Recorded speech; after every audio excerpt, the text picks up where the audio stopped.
অনেক দিন থেকেই আমার একটা পাহাড় কেনার শখ, কিন্তু পাহাড়কে বিক্রি করে তা জানি না। যদি তার দেখা পেতাম, দামের জন্য আটকাতো না।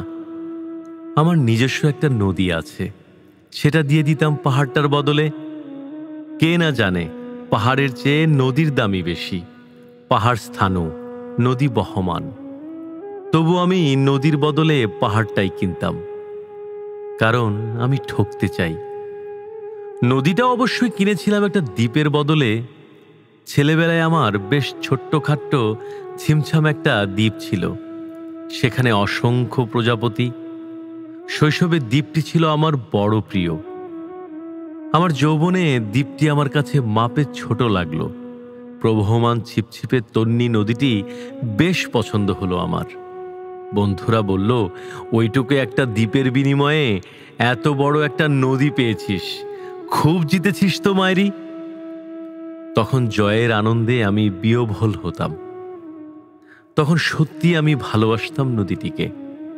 নদী আমার অনেক প্রশ্নের উত্তর দিত, যেমন, বলতো আজ সন্ধেবেলা বৃষ্টি হবে কিনা।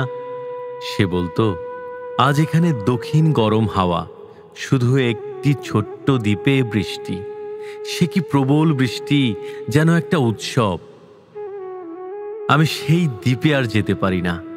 সে জানতো, সবাই জানে, শৈশবে আর ফেরা যায় না। এখন আমি একটা পাহাড় কিনতে চাই। সেই পাহাড়ের পায়ের কাছে থাকবে গহন অরণ্য।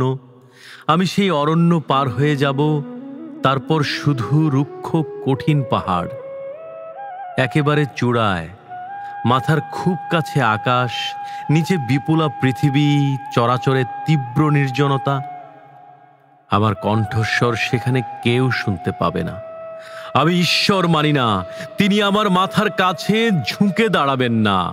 আমি শুধু 10 দিককে উদ্দেশ্য করে বলবো, প্রত্যেক মানুষই অহংকারী। এখানে আমি একা, এখানে আমার কোনো অহংকার নেই। এখানে জয়ী হবার বদলে ক্ষমা চাইতে ভালো লাগে।